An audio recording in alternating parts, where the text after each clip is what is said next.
본 방송에서 제공하는 투자 정보는 투자 판단에 대한 조언입니다. 방송에서 제공하는 주식의 가치, 가격 상승 및 가격 하락에 대해서는 방송사에서 보장하지 않습니다.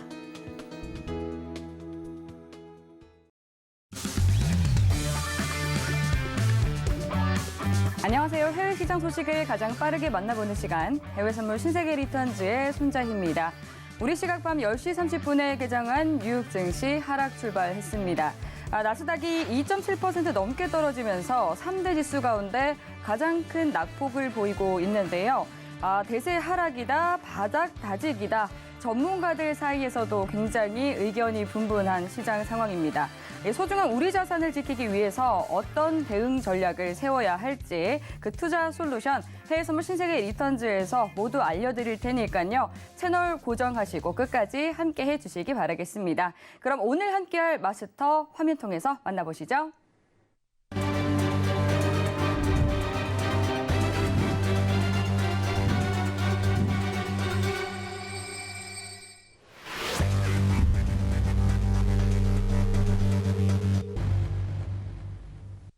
네, 오늘은 천명 마스터님과 함께합니다. 반갑습니다. 네, 반갑습니다. 네, 시청자분들께 인사 부탁드릴게요. 네, 시청자 여러분 안녕하십니까? 또 일주일 만에 어김없이 또 찾아뵙습니다. 바이든 대통령의 방문이라서 좋은 소식이 좀 몇 개 전해졌죠. 그래서 한국 시장에 좀 훈풍이 불어서 지금 가뜩이나 코스피 시장이 상당히 안 좋은데 좋은 날로 좀 이어졌으면 하는 간절한 바람이 있습니다. 오늘도 어김없이 알찬 소식 준비했으니까요. 좀 이따 말씀드리는 그런 시간을 갖도록 하겠습니다. 잠시 후에 뵙겠습니다. 이상입니다. 네, 이번 주 또 미 연준의 FOMC 의사록 공개라는 이 굵직한 이벤트를 앞두고 있는 만큼 시장 면밀히 살펴보도록 하겠습니다.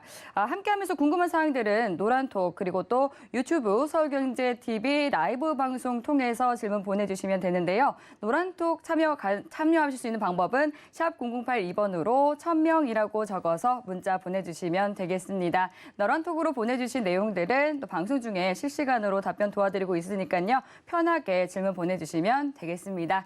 그럼 본격적으로 내용 들어가 보도록 할게요. 지금 현재 시간 오후 10시 57분 지나가고 있는데요. 먼저 오늘의 이슈부터 체크해 보시죠. 나스닥은 경기 둔화 우려 속에 5월 FOMC 의사록 공개를 앞두고 경계감이 높아지고 있습니다.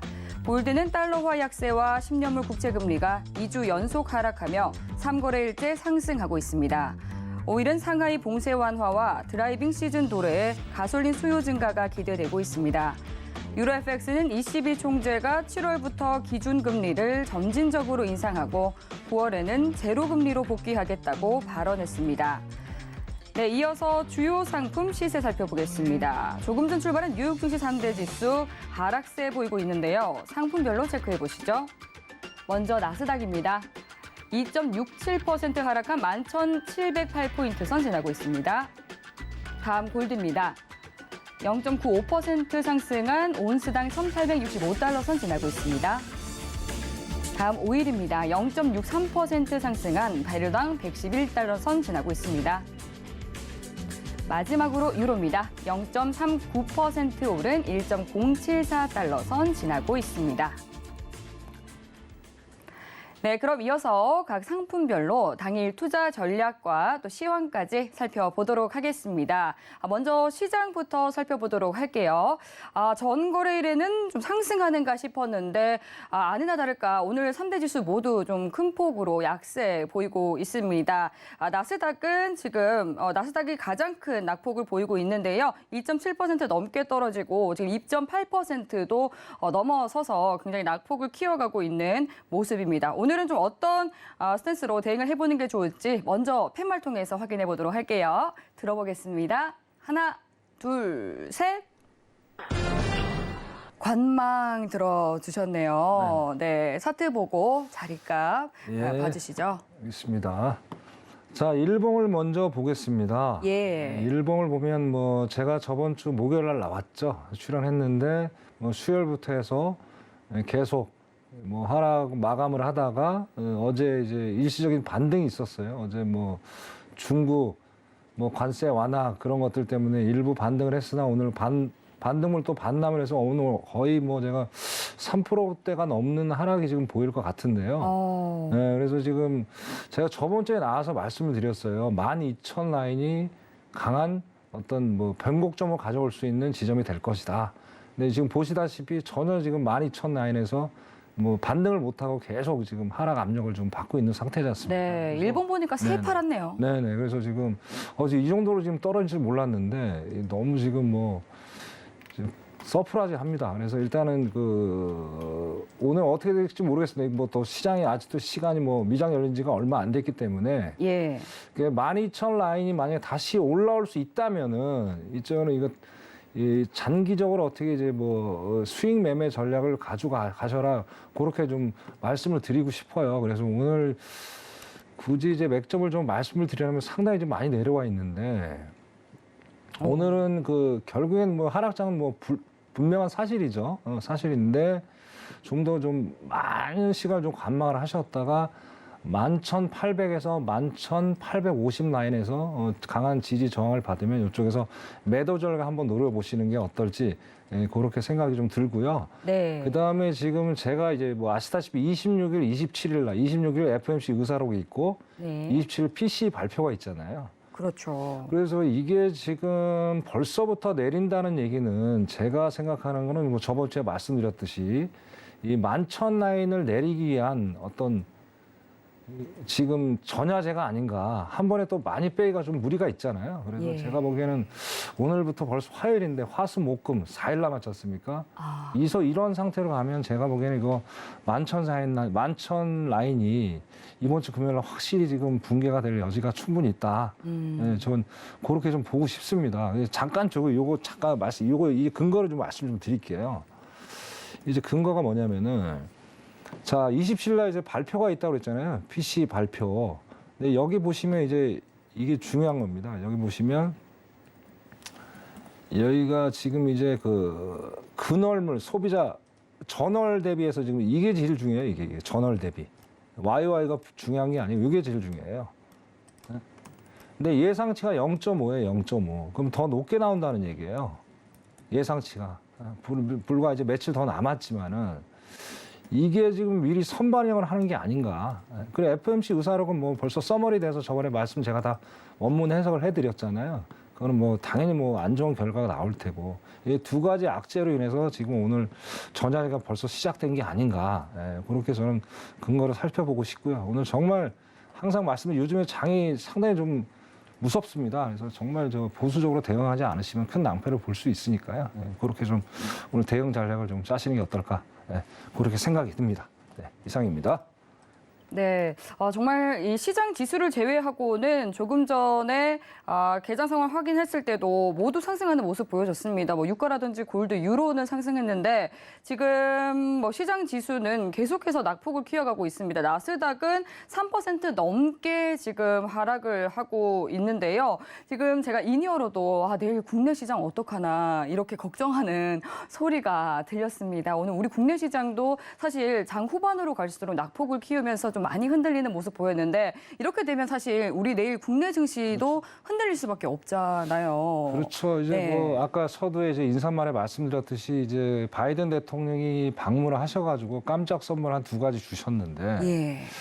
그게 제가 좀 될 줄 알았는데 이게 거의 시장에서는 뭐 큰 호재가 되지 않았던 것 같아요. 그러니까요. 그러니까 좀 그것도 저도 안타깝고요. 네. 어쨌든 우리나라 시장이 좀 좋아져서 2,600에서 또 올라갔는데 오늘 또 많이 또 하락을 했잖아요. 그러니까요. 내일 2,600에서 충분히 또 이제 내려갈 수 있는 여지가 생길까봐 좀 두렵기도 합니다. 네, 간신히 네. 턱걸이 했는데 그러게 말입니다. 그 바이든 네. 대통령의 뭐 효과라든지 그렇죠, 영향 그렇죠. 어떻게 보시는지 좀 궁금합니다. 일단은 그거는 이제 요걸 설명을 드리면서 네. 중간중간 이제 그거를 말씀을 드리는 네. 그런 시간을 좀 갖도록 하겠습니다. 네. 오늘 주제 이제 그린플레이션이라는 주제를 가지고 좀 말씀을 좀 드리는 시간을 좀 가져야 될 것 같아요. 네. 이제 뭐 이 단어에 대해서 뭐 아시는 시청자분도 계실 테고 또 생소하게 이제 느껴지는 뭐 신청자분들 계실 텐데 이게 어떤 건지 제 자세하게 좀 제가 설명을 그렇게 드리도록 하겠습니다. 네. 자, 이제 첫 번째가 또 친환경 정책의 딜레마다. 무슨 얘기냐. 자, 기본적으로 뭐 여러분 다 북해 아시잖아요, 북해. 북해는 이제 그 유럽에서 가장 큰 이제 풍력 발전소가 있는 장소입니다. 어마어마하게 많죠. 이제 뭐 이 사진 같은 되게 풍력 발전소 어마어마하게 많아요. 근데 여기에 지금 문제가 작년에 대두된 게 뭐냐면, 자, 기본적으로 풍력은 뭡니까? 바람을 이용해서 어디 전기를 생산해야 되는 발전소잖아요. 그죠? 근데 이제 바람이 거의 뭐 안 불다시피 한 상태예요. 예? 그러다 보니까 완전히 비상에 걸린 거죠. 전력을 뽑아내서 뭐 가정집이나 공작이나 어떤 에너지원으로 사용을 해야 되는데, 이게 완전히 기후 이변으로 인해 가지고 바람이 거의 전무하게 안 부는 상태까지 지금 발생을 했다. 예? 그래서 여기 보시면 이제 유럽의 전력량 한 16%를 풍력에 의존을 지금 하고 있는 상태입니다. 그럼 어마어마한 거죠. 작은 양이 아니잖아요. 그죠? 근데 여기 바람이 안 불어서 전력을 생산을 못 한다. 이거 아주 심각한 위기라는 얘기예요. 자, 기본적으로 있잖아요. 발전소는 상시 전력이라는 게 있습니다. 상시 전력. 상시 전력을 항상 확보하지 않으면은 어떤 비상사태 때 가동하는데 상당히 에러점이 생길 수가 있어요. 그래서 이런 문제가 있기 때문에 밑에서 보시면 이제 투트랙이라는 게 있어요. 투트랙 전력이 뭐냐면, 자, 기후라는 건 항상 변화가 생길 수 있잖아요. 그래서 풍력 발전소 유럽에서 만들 때 이제 처음에 투트랙 전략을 짰습니다. 왜냐하면 이론적으로 이제 어떤 기후 변화가 있을 거라 예상을 나름대로 하면서 풍력 발전소를 만들었겠죠. 근데 그 이론하고 나타난 수치하고 이 기후 변화하고 수치가 완전히 너무나도 이제 갭이 생긴 거예요, 지금 상황이. 예? 그러다 보니까 이제 투트랙 전략이 어떻게 보면 실패를 해버린 거죠. 그죠? 이런 사태다 보니까 어떡합니까? 자, 친환경 정책에 대한 어떤 근본적인 뿌리가 이제 흔들려 버린 상황이 된 거예요. 그럼 어떡합니까? 결국엔 이제 가동을 이제 에너지원을 뽑아내려면 결국에 어떻게 해요? 제일 빠른 게 화석 연료잖아요. 화석 연료. 화석 연료를 결국에는 사용을 할 수밖에 없었다. 이게 친환경 정책과 어떻게 보면 안 맞는 거죠. 그래서 이제 아까 말한 천연가스, 뭐 천연가스는 다행히도 2020년도에 이제 그린 텍소노미에 포함이 돼서 뭐 친환경 그린 에너지로 이제 인정을 받았기 때문에 뭐 이거 명분상, 문서상에는 문제가 없지만 어떻게 또 화석 연료를 쓴다는 건 좋은 건 아니지 않습니까? 그래서 화석 연료를 급히 쓸 수밖에 없는 이 상황이 도래를 했다. 이 기후 변화로 인해서. 그래서 이런 상황이 좀 심각하게 지금 대두되고 있는 상황이에요. 그래서 이 화석 연료 감소가 또 뭡니까? 지금 이제 우리 인플레하고 직접적인 또 연관이 있는 거죠. 그죠? 그래서 이런 문제가 처음에 이제 풍력으로 해서 생겼다. 그렇게 좀 말씀을 드리고요. 다음 페이지 넘어서, 자, 왼쪽에 보시면, 자, 화석 연료가 이제 요게 이제 천연가스입니다. 천연가스. 두 번째가 이제 크루드 오일이에요. 뭐 여기 뭐 두바이유, 브렌트유도 있는데 저희는 뭐 이제 CME 상품을 거래하니까 그 크루드 오일을 제가 지금 표를 만든 거고요. 보여드린 거고. 그 다음에 맨 오른쪽이 이제 석탄입니다. 석탄. 그죠? 이게 이제 보통 이제 화석 연료하면 이 세 가지를 말씀을 드리잖아요. 그죠? 그래서 이게 지금 2021년 10월, 아까 이제 풍력의 발전이 이제 제대로 바람이 안 부므로 해서 그때부터 이제 상승이 시작이 된 거예요. 여기 표 보시면 제가 동그란 빨간 선도 실선으로 보여드렸죠. 이때부터 시작이 된 거예요. 그러니까 우크라이나 사태부터 시작된 게 아니라 이때부터 시작이 되고 있었던 거예요. 그래서 이때 상태에도 저 파월 의장이 뭐 그때도 상당히 상태가 안 좋다. 금리 인상을 좀 해야 되겠다. 뭐 그런 얘기가 나왔잖아요. 그 파월 의장이라는 분이 이거를 보고 생각을 하셨는지 모르겠지만 하여튼 그 시기하고 공급력이 좀 많이 맞아 떨어지는 거예요. 그래도 지금 상태에서 뭐 다른 거는 그래도 좀 아직은 그렇게 급격한 상승은 없는데 지금 뭐 이 가스가 제일 문제가 되는 거예요. 지금 거의 뭐 7, 80도 각도잖아요. 지금 계속 고공행진. 지금 한 뭐 작년에 비해서 한 130%까지 올라가 있는 상황이에요. 지금 상당히 지금 상황이 안 좋다. 예. 거기다가 어떻습니까? 아까 이제 풍력이 이제 가동이 안 되다 보니까 영국과 그 스웨덴이 이제 석탄을 떼기 시작한 거예요. 그때 당시에. 그럼 그린하고 친환경하고 전혀 안 맞잖아요. 그러니까 저번에도 말씀드렸지만 이제는 글로벌 없다. 자국의 어떤 갱생, 자국 보호지 원칙에서 이제 내가 먼저 살구해야겠다 어떤 그런 원리가 여기 또 포함이 됐다는 거예요. 어떻게 보면 뭐 여러분들 잘 아시다시피 결국에는 이제 친환경을 먼저 이제 시작한 나라가 유럽이잖아요. 근데 유럽 자체에서도 이 에너지원을 당장 끌어쓸 수 없는 기후 변화로 인해서 끌어쓸 수 없다 보니까 뭐 이런 임시 방편을 쓸 수밖에 없는 그런 위치에 지금 놓여 있다.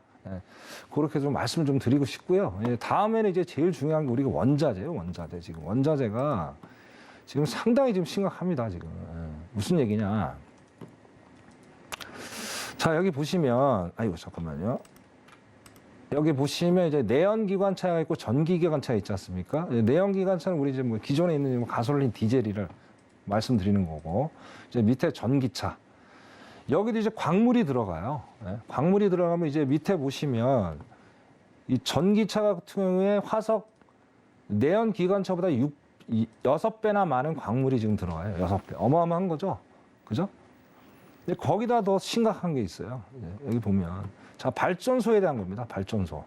자, 맨 위에가 천연가스 발전소잖아요. 그죠?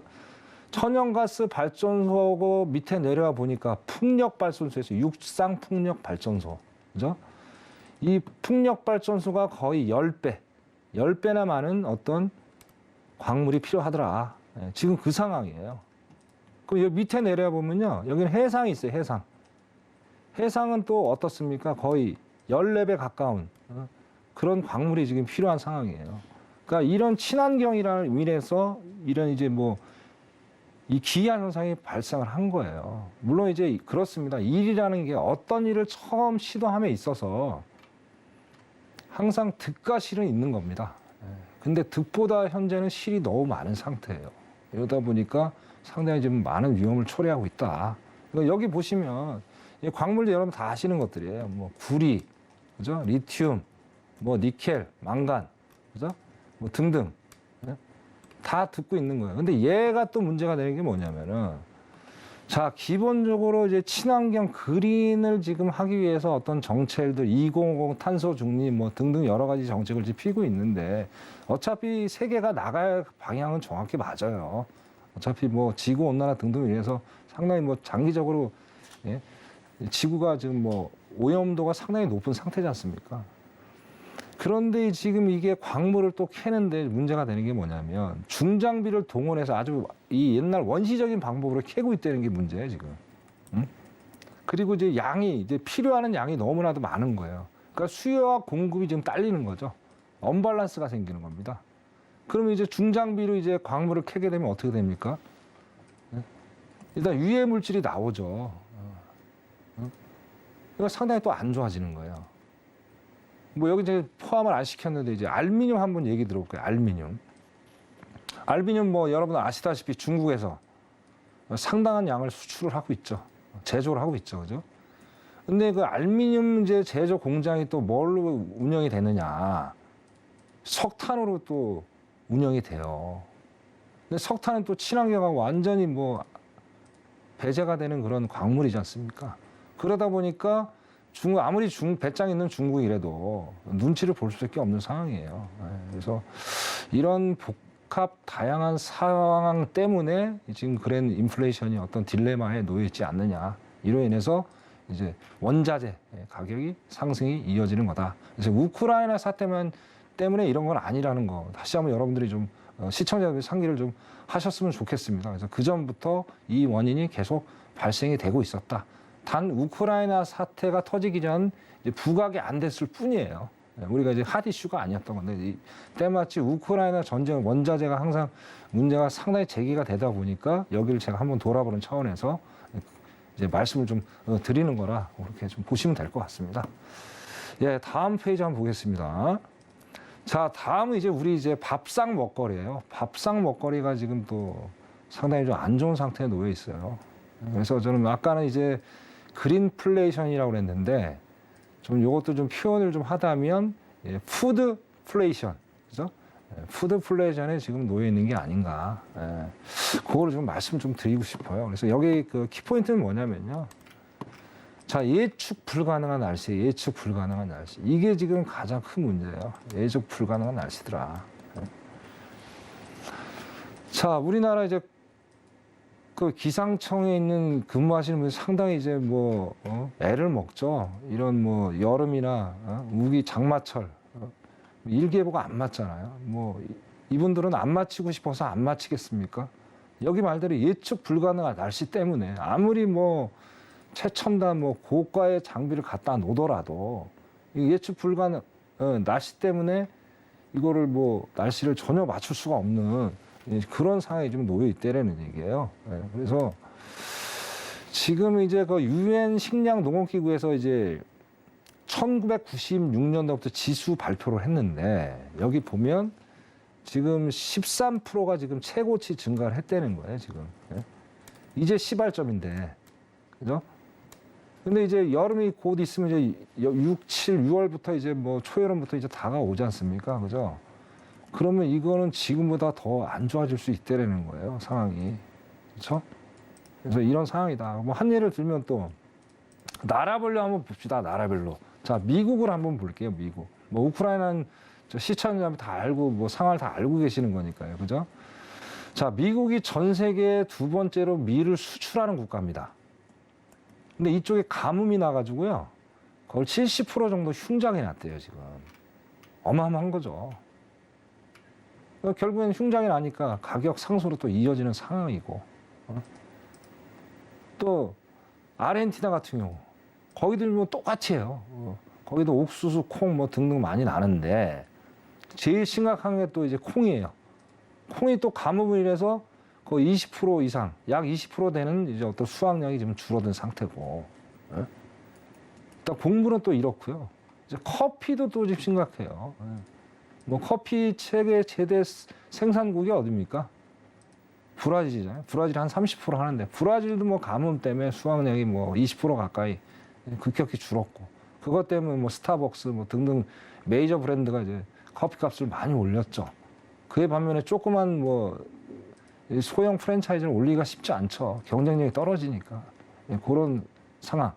또 이제 베트남이 이제 저도 인도네시아 오래 살았지만은 기본적으로 동남아 국가는 이제 우기철이 있잖아요. 그리고 1년 4개월 여름이기 때문에 서리가 안 와요. 근데 어떻게 베트남의 그 더운 날에 서리가 오는지 참 이상한 기후 현상 때문에 또 베트남이 전 세계에서 두 번째로 또 커피 원두를 수출하는데 거기서도 영향을 미쳐갖고 그런 상황이 또 연출되고 있는 상황이에요. 그래서 이래저래 상당히 지금 기후 때문에 온난화 때문에 이 밥상 물가의 어떤 위기를 지금 많이 맞고 있다. 여기다 하나 더 붙여서 우리나라의 얘기를 들면 이제 저희가 이제 여름이 이제 곧 다가온다 아까 말씀을 드렸지 않습니까? 자, 그럼 우리가 기본적으로 여름에 뭐 어떤 일이 생깁니까? 태풍 불고요. 뭐 폭우 한번 쏟아지고 뭐 그렇죠. 근데 땅이라는 게 그렇습니다. 어느 정도 잔잔하게 비가 스며들면서 이렇게 식물들이 자라나야 되는데 갑자기 뭐 강한 비바람이 몰아치고 폭우가 내리다 보면 이 농작물이 피해가 상당히 그게 이제 병충해잖아요. 해마다 우리가 골치를 아파야 되고 밥상 물가를 고민을 해야 되고 그런 지금 상황에 놓여 있다. 그래서 여기 이제 마지막으로 또 드릴 말씀이 뭐냐면 우리나라가 지금 전 세계 식량의 80%를 수입하는 한국이래요. 저는 이제 수입을 많이 하는 걸 알고 있었어요. 알고 있었는데 제가 자료를 조사해 보다 보니까 이게 80%라는 이게 이 숫자를 보고 깜짝 놀랐어요. 야, 이 대한민국이 이렇게 많은 식량을 수입하는구나. 그래서 깜짝 놀란 거예요. 그래서 야, 우리나라 이게 밥상 물가가 뭐 다른 나라도 마찬가지, 뭐 저희 나라만 그렇겠습니까? 근데 저희 나라도 야, 이게 심각하게 좀 봐야 될 상황이 아닌가. 그래서 뭐 중산층들이야 뭐 그죠? 좀 허리띠 좀 조여매면서 좀 이렇게 좀 덜 먹고 덜 외식하고 어떻게든 버틸 수 있지만 이게 빈곤층이 상당히 심각할 상황이 될 수가 있어요, 진짜. 어쩌면 뭐 제가 극단적인 표현일지 모르겠지만은 간장에다 밥을 말아 먹을 어떤 그런 상황까지도 오지 않을까. 뭐 그런 뭐 제가 뭐 농담 아닌 뭐 이렇게 말씀을 드리는데요. 일단 이제 결론적으로 말씀드리면 자, 친환경 정책 그다음에 또 우리 곡물 같은 것들 이런 것들이 결국에는 기후 변화, 지구 온난화로 인해서 상당히 세계적으로 압력을 지금 받고 있는 상황이다. 그래서 자 기본적으로 경제라는 건 있잖아요. 뭐 맨날 와서 이제 우리 여러분들이 하시는 말씀들이 뭐 금리를 올리거나 어떤 뭐 정책적인 인위적인 정책을 통해서 어떤 수치를 내리고 올릴 수도 있잖아요. 그렇죠? 근데 이 기후 변화라 이런 거는 어떻게 인위적으로 할 수가 없는 거잖아요. 이게 신의 영역이기 때문에 저희가 할 수 없는 거다. 그래서 갈수록 이제 이 기후 변화는 더 심해지겠죠. 물론 이제 어떤 친환경 정책을 어느 정도 이제 빨리빨리 하느냐에 따라 달라질 수 있겠지만 당분간은 어떻게 보면 지금 이제 그 인위적으로 어떤 금리를 올리고 내리는 것보다는 얘가 상당 시간 지속이 되지 않을까라는 좀 불안한 엄습이 좀 불안함이 좀 다가옵니다. 그래서 어떻게 됐든 뭐 좋은 날도 있을 거 아닙니까? 그래서 빨리 좀 친환경 정책이 좀 안정이 돼서 지구를 좀 덜 달구고 이런 최악의 상황까지 안 올 수 있게 좋은 날이 오게 제가 바람하지 않겠습니다. 이상으로 말씀 마치도록 하겠습니다. 감사합니다. 네, 환경의 딜레마, 이 그린플레이션에 대해서 경고를 해주셨습니다. 그러면 또 이어서 오늘 유가에 대한 또 당일 전략도 알아보도록 하겠습니다. 유가가 지금 현재 WTI와 브렌트유 모두 좀 강보합권에서 움직임 이어가고 있는 상황인데요. 오늘 당일 전략은 좀 어떻게 가져가 보는 게 좋을지 알아보도록 하겠습니다. EU의 러시아 원유 수입 금지가 임박했다라고 또 로베르트 하벡 독일 경제부 장관이 밝혔다라는 소식이 전해지기도 했는데 오늘 당일 전략은 또 어떻게 세워주실지 팻말 들어보도록 하겠습니다. 하나, 둘, 셋. 매수 들어주셨네요. 네, 차트 한번 봐주시죠. 네네네. 자, 제가 이제 오전부터 계속 봐왔는데요. 네. 근데 한 3시 반 정도에 저점을 찍다가 지금 이제 뭐 111.43까지 좀 올라와 있는데요. 오늘 이제 상승으로 본 거는 뭔가 지금 말씀드린 대로 지금 결국에는 전 세계적으로 러시아라든지 오펙이 증산을 지금 안 하고 있는 상태잖아요. 그리고 또 저번 주에 말씀드렸듯이 이제 미국 비축유가 거의 1980년대 이후로 지금 최저치 거의 바닥이 난 상태고 결국엔 저게 수요가 지금 증가를 하는데 결국에 이 수요와 공급의 반비례로 인해서 결국엔 상승으로 갈 수밖에 없는 상황이 되지 않을까. 그런 근거에서 말씀 좀 드린 것 같고요. 네. 일단 오늘은 매수가 맞는데 참 이게 자리가 애매합니다. 애매한데. 근데 이제 들어가신다면 요거 한 109 있죠? 109. 109.80에서 109.50 이쪽에서 지지 반등을 받으면 이쪽에서 매수 전략을 좀 가져가시는 것도 괜찮을 것 같습니다. 왜냐하면 현재 0.04%밖에 안 올라와 있어요. 그렇기 때문에 요 근거를 말씀을 드린 거고요.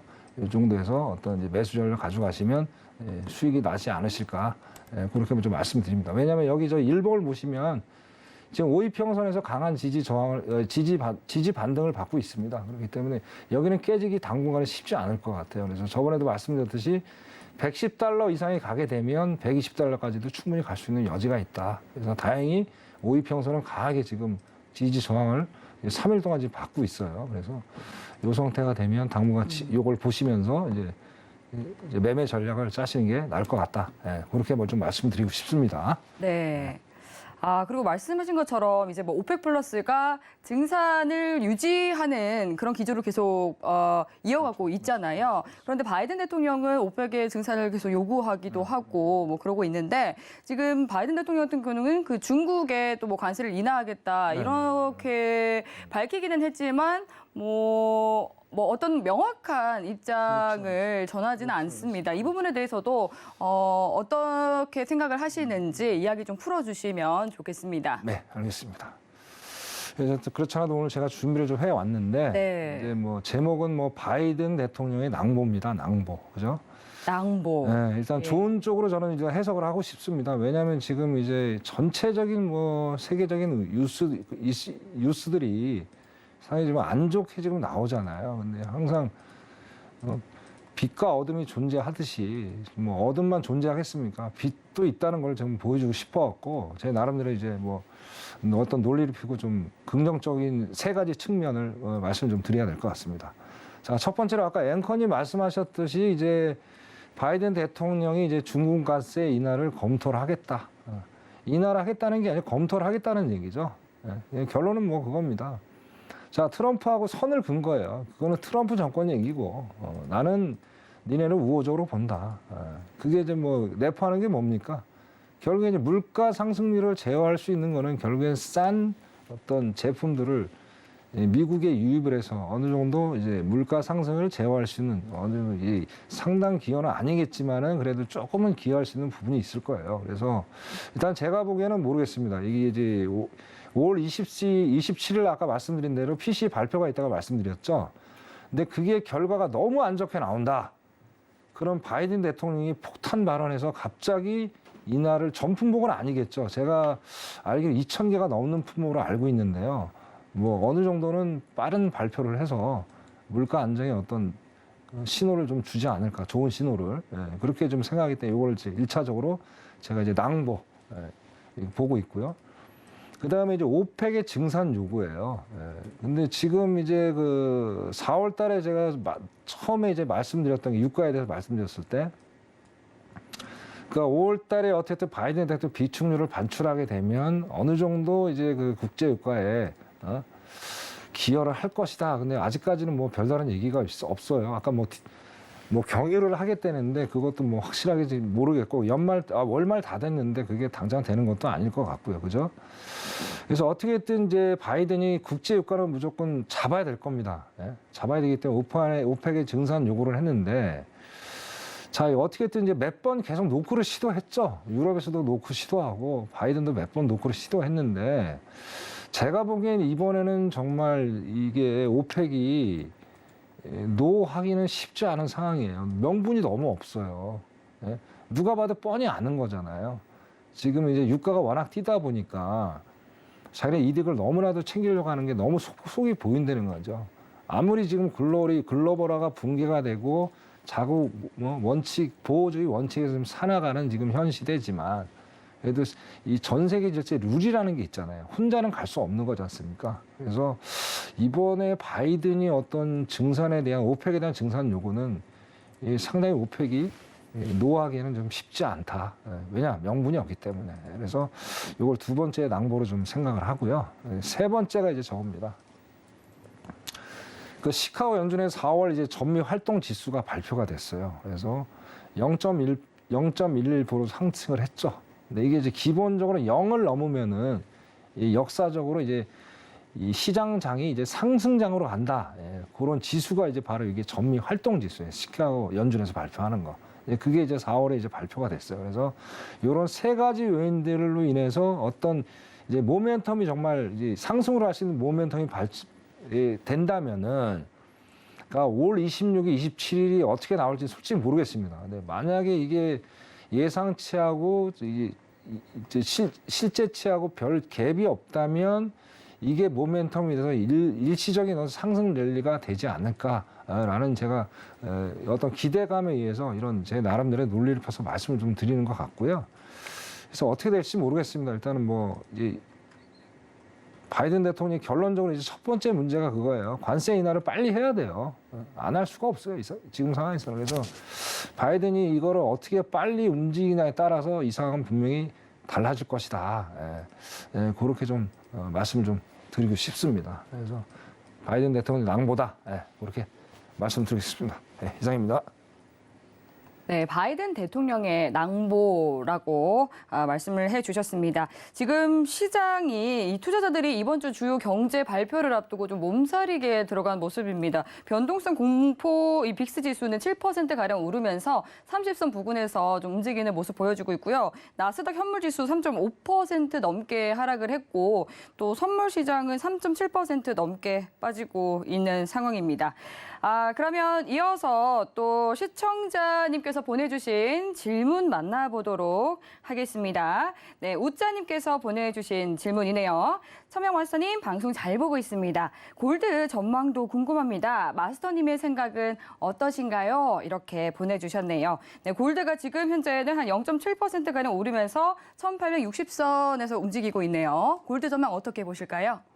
네, 골드 전망은 뭐 항상 달러하고 반대로 움직인다고 말씀을 드렸잖아요. 그죠? 네. 예, 달러가 일단 인덱스도 지금 많이 떨어져 있는 상태고. 예, 지금 한 101선까지 그렇죠. 101선까지 내려왔고, 이제 달러도 많이 금리도 좀 많이 내려온 상태고, 그러니까 일단 그 돈이 이제 제가 이제 저번에 한 몇 주 전에 말씀을 드렸어요. 지금 이제 이 세력가들이 치고 빠지는 전략들이 이제 짧은 시간에 그죠? 그걸 지금 많이 하고 있는 거예요. 지금도 그런 형세인 것 같아요. 그래서 아직까지는 이제 딱 세 가지 금리, 달러 그런 것들이 이제 하락으로 내려가면 당분간은 골드가 상방으로 갈 수 있는 여지가 있다. 그런데 올라가도 뭐 그렇게 많이 올라가지는 않을 것 같아요. 그래서 제가 보는 거는 대단하게 한 19,000 정도, 19,000에서 19,200 정도가 맥시멈이 되지 않을까.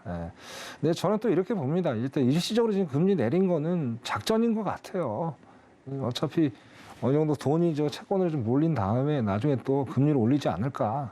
저는 그렇게 보고 있습니다. 워낙 전략들이 뻔히 지금 보이기 때문에 그런 말씀을 좀 드리고 싶어요. 그래서 일단은 아까 말씀드린 한 1,900에서 1,920 그 선에서 어느 정도 이제 상승이 마감이 되지 않을까. 그렇게 전망을 하고 싶고요. 그리고 이제 이게 한 6월 달까지 아니요 5월 달 뭐 얼마 안 남았습니까? 그래서 6월 달에 결국엔 또 6월 달 이제 FMC 어떤 또 회의가 있잖아요. 거기에 따라서 향방이 또 달라질 수 있을 거고. 근데 결국엔 6월 달, 7월 달 빅 스텝이냐 자이언트 스텝이냐 거기에 따라서 금의 향방이 확실히 갈라질 거예요. 정말 그때 저 6, 7월 달 한 번쯤 정말 자이언트 스텝이 나온다. 그러면 이제는 뭐 금은 엄청나게 이제 하락을 연출하겠죠. 그래도 우리는 금통위가 또 26일 날 또 금리 발표를 하지 않습니까? 그죠? 26일 또 공교롭게 FM 뉴스하락 또 공개가 되고, 그때도 또 어떤 변수가 생길지 모르겠는데, 하여튼 이번 주도 상당히 이제 금에 대한 향방이 상당히 좀 방향을 좌우할 수 있는 충분한 기간이다. 그렇게 보고요. 일단 그렇게 좀 정리를 해드리고 싶네요. 이상입니다. 네. 그 달러에 대해서도 또 대응 전략을 짚어주셨습니다. 그러면 이어서 유로에 대해서도 또 살펴보도록 하겠습니다. 유로가 지금 달러 인덱스 101선까지 내리면서 한 1개월 들어서 최저치까지 떨어진 상황인데요. 이에 좀 유로가 오랜만에 오르는 모습 보여지고 있습니다. ECB 라가르드 총재가 지금 8년 정도 유로존의 특징이었던 마이너스 금리가 한 여름이 끝날 때까지는 사라질 것이다. 이렇게 밝힌 뒤에 조금 상승세도 이어지고 있는 상황인데 오늘 유로에 대한 대응 전략은 어떻게 세워주실지 팻말 통해서 확인해 보도록 하겠습니다. 준비해 주시고요. 들어볼게요. 하나, 둘, 셋. 매수 들어주셨네요. 네, 차트 한번 봐주시죠. 네네. 지금 보시면 항상 말씀드리지만 이 통화라는 거는 이게 이 움직임 자체가 그렇게 크질 않아요. 네. 크질 않기 때문에 지금 거의 고점 부분까지 와 있거든요. 와 있는데 지금 일봉상에 보면 계속 아까 앵커님 말씀하신 대로 5월 13일부터 계속 상승장이 연출이 됐죠. 거의 지금 10일 넘는, 그죠? 상승장이 연출이 됐기 때문에 당분간은 계속 상승장이 될 것이다. 그래서 여기 빨간 게 60분봉입니다. 60분. 장기 이평선인데 이쪽까지 충분히 올라갈 수 있는 여지가 있고요. 그래서 지금 여러분들 보시면 이게 움직임을 이렇게 원하지 않으니까 한 1073선, 그죠? 1073선. 그쪽까지 내려왔다가 지지를 반등을 하면 이쪽에서 매수 전략을 가져가시는 게 어떨까 좀 생각이 듭니다. 이거 이제 인덱스를 잠깐 보고 설명을 드릴게요.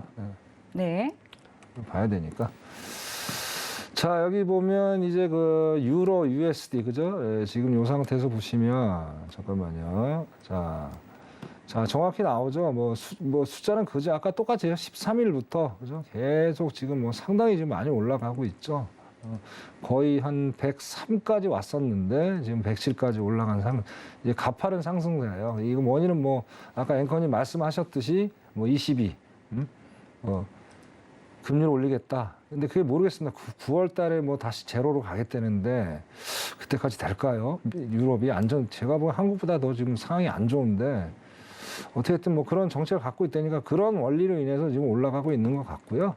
그다음에 이제 인덱스도 마찬가지. 인덱스도 지금 상당히 지금 많이 내려왔죠. 지금 이것도 똑같죠. 날짜가. 그래서 뭐 거의 105 좀 넘다가 한 100일까지 내려온 상태다. 그래서 이런 뭐 두 가지 원인으로 인해서 지금 뭐 유로제 통화가 일단 일시적 뭐 장기적으로 뭐 지금 일주일이 넘는 상승장을 좀 보이고 있는데 뭐 이런 원인 때문에 그렇게 되지 않았느냐. 뭐 당연히 이제 유로화가 이제 강서가 간다는 건 뭡니까? 달러가 또 약세로 간다는 거죠. 뭐 둘 다 이제 기초 통화로서 역할을 하기 때문에 그래서 만약에 이제 그 유로가 계속 강세가 이어지게 되면 달러는 반대로 약세가 이어질 수 있는 여지가 충분히 있다.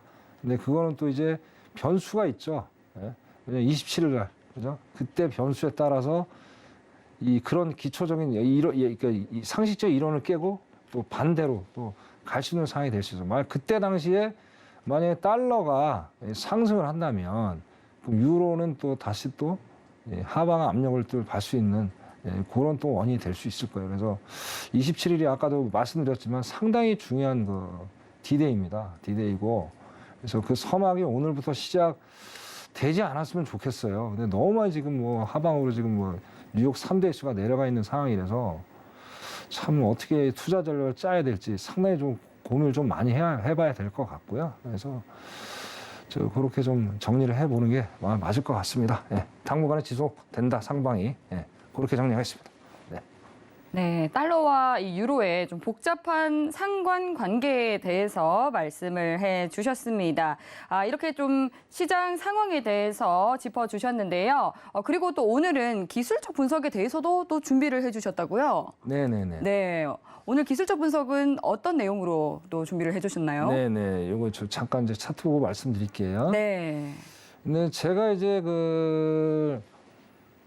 상당 기간 오랫동안 제가 이제 이쪽에 몸을 담으면서 예. 나름대로 어떻게든 이 기법을 만들어 보려고 했는데 예. 이 뭐 제목이 좀 참 재밌을 수도 있고 또 흥미가 가는 말일 수도 있을 거예요. 6.25 네. 건데. 또 곧 있으면 6.25잖아요. 네네. 그리고 어떻게 또 공교롭게 그렇게 되네요. 그래서 네. 그러니까 6.25라는 게 별게 없습니다. 이게 이동 평균선을 말씀드리는 거예요. 그러니까 5일 이평선, 20일 이평선, 60일 이평선. 예. 근데 해다 보니까 6.25가 딱 이렇게 맞아 떨어지더라고요. 그래서 제 나름대로 이름을 붙여본 거고요. 네. 그래서 이게 이제 제가 이제 지난주에 우리 시청자 여러분들 소개를 처음으로 시켜드린 거예요. 근데 제가 5분인가 10분인가를 교육시켜드렸는데 그걸 바로 하셔가지고 수익을 상당히 내셨어요. 오늘도 한 분 또 내시고. 그래서 이 초보자 쉽게 따라할 수 있는 거고요. 네. 뭐 시간 관계상 길게는 설명을 못 드리고 네. 나중에 좀 더 깊게 좀 알고 싶다. 그러면 이제 노란톡에 오셔가지고 제가 충분히 설명을 드릴 테니까 오늘 이제 키포인트만 제가 설명을 드리겠습니다. 네. 자, 기본적으로 여기 밑에 이제 빨간 표시가 있어요. 이제 그림이 이제 글씨가 잘 안 보이실 수도 있는데 여기 빨간 화살표가 있습니다. 요게 이제 매수라는 신호예요. 그래서 여기 쭉 올라가 보시면은 여기 이제 이 선이 세 개가 있잖아요. 여기 파란색이 이제 5일 이평선이 5일 이평선. 그 다음에 여기 녹색이 20일 이평선. 그 다음에 빨간색이 60일 이평선. 요렇게 배열이 돼 있어야 돼요. 이동 평균선이. 요렇게 때 여기 빨간 신호가 나면 바로 매수다 들어가시면요. 바로 수익이 발생을 합니다. 그 다음에 이제 매도를 보여드릴게요. 매도. 자, 매도는 말 그대로 이제 매도는 반대로 가는데 자, 여기 보시면 위에가 여기 이제 매도는 밑에 보시면 이제 요게 파란색으로 화살표가 나와요. 그런데 여기 이렇게 올라가 보시면은요. 이동 평균선이 이제 5일 이평선이 위에 있고 상단, 20일 평균선이 중간, 그리고 60일 평균선이 하단에 있을 때 이때 매도로 진입을 하시면 수익을 낼 수가 있어요. 그래서 여기서 여러분들이 뭐 유념해서 보실 거는 복잡하게 생각하실 필요 없어요. 매수일 때는 빨간색 신호. 그러면 5일 이평선 하단에 있고 매도일 때는 파란색 화살표. 그래서 5일 이평선 상단에 있다. 이 두 가지만 기억을 하시고요. 매매를 하시면은 충분히 수익을 낼 수 있는 아주 훌륭한 정말 초보도 누구나 진짜 한 달도 안 된 초보도에서 수익을 바로 낼 수 있는 아주 훌륭한 매매 기법입니다. 그래서 그다음에 이제 요게 이제 권장드리고 싶은 거는 기본적으로 이건 단타 매매예요. 그래서 장기적으로 가시는 매매가 아니기 때문에 5틱에서 10틱 정도 수익을 내셔도 충분히 수익을 낼 수 있기 때문에 이거는 더 이상 하지 말기를 권장을 드리고 싶고요. 근데 기본적으로 우리가 또 손절이라는 게 있잖아요. 손절은 기본적으로 우리가 해주셔야 되니까. 자, 손절은 한 15틱 정도. 그죠? 15티 이 정도 해가지고 매매 전략을 짜시면 될 것 같아요. 그래서 절대 이거는 욕심을 부리시면 안 됩니다. 욕심을 부리시는 순간 이제 내가 생각했던 것보다 수익이 안 나오거나 상당히 안타까운 상황이 연출될 수가 있어요. 뭐 간단히 얘기해서 저는 이제 나스닥도 하지만 S&P도 많이 하는데 S&P 같은 경우 이제 틱 가치가 12.5불이에요. 그러면 이제 원화로 환산하면 거의 한 16,000원 가까이 되죠. 그럼 뭐 15틱만 먹어도 어마어마한 금액이지 않습니까? 그죠? 절대 적은 금액이 아니에요. 그렇기 때문에 뭐 틱이 작다고 해서 뭐 이게 뭐 어떤 리스크를 또 최소화할 수 있는 방법도 됐어요. 물론 장기적으로 뭐 많은 양의 어떤 틱을 내서 수익을 내는 것도 좋지만은 결국엔 그만큼 이 수익을 많이 내는 그만큼 위험 부담이 많이 따르잖아요. 그래서 다시 한번 말씀드리게 심리력이 일단은 매매가 안정이 되는 매매를 초보자들 하시는 걸 제가 권장을 드리기 때문에 이렇게 단타 매매를 하시면서 어떤 수익을 좀 최소화할 수익 최소화하는 건 아니죠. 이게 손실을 좀 최소화하는 전략을 좀 꾸미셔서 이제 저 매매 기법을 가져가시면은 충분히 여러분들이 이제 행복한 즐거운 매매 투자를 할 수 있다. 그렇게 좀 말씀을 드리고요. 요거 나중에 한번 해보십시오. 그렇게 짧게나마 제가 말씀 좀 드려봤습니다. 네, 이상입니다. 네, 이 천명 마스터님의 또 오랜 시간 차트 분석의 노하우를 전수해 주셨습니다. 그리고 또 시청자분께서 보내주신 질문이 있어서 질문 만나보도록 할게요. 상디님께서 보내주셨는데요. 천명님, 코스피 나스닥 올해 상단 어디까지 보실까요? 이렇게 질문을 주셨네요. 코스피와 그리고 나스닥 상단이 어느 선까지 일지 궁금하신 것 같습니다. 네.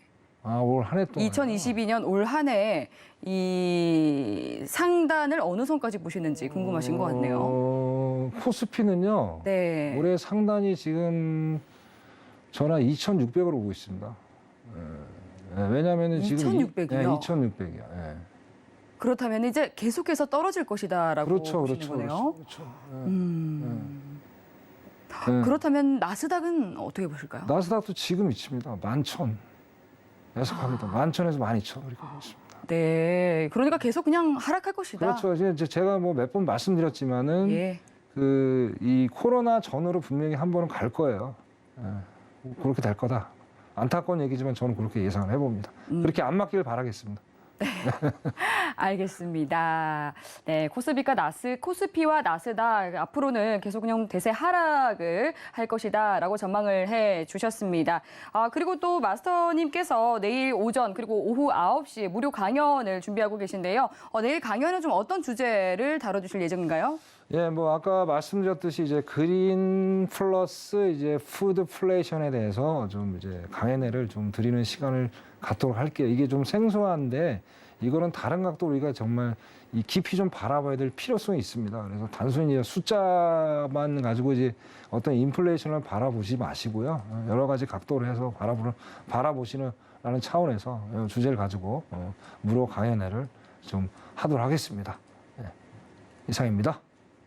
네, 그린플레이션과 푸드플레이션 굉장히 또 높은 물가가 유지되고 있죠. 이에 관해서 보다 깊은 내용이 궁금하다 하시는 분들은 샵 0082번으로 천명이라고 적어서 문자 보내주시면 저희가 참여 가능한 방법 바로 안내해 드리도록 하겠습니다. 그리고 또 노란톡 들어오시면 실시간 대응 전략도 여쭤보실 수 있습니다. 샵 0082번으로 천명이라고 적어서 문자 보내주시거나 하단으로 나가고 있는 QR코드 핸드폰 카메라 켜서 스캔하시면 입장 가능하니까요. 들어오셔서 많은 투자 정보 가져가시기 바라겠습니다. 네, 참고로 본 방송에서 제공하는 정보는 투자 판단에 대한 조언일 뿐 해당 상품의 가치나 수익률을 보장하지 않습니다.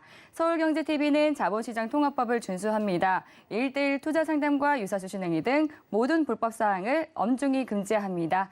네, 오늘 저희가 준비한 내용은 여기까지입니다. 오늘도 늦은 시간까지 함께해 주신 여러분 고맙습니다.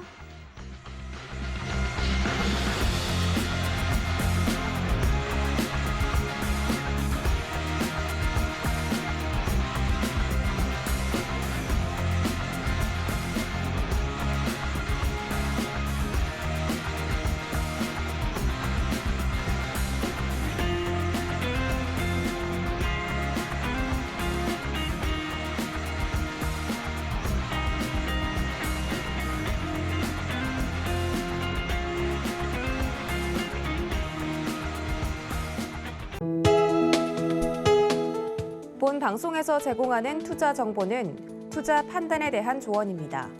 방송에서 제공하는 주식의 가치, 가격 상승 및 가격 하락에 대해서는 방송사에서 보장하지 않습니다.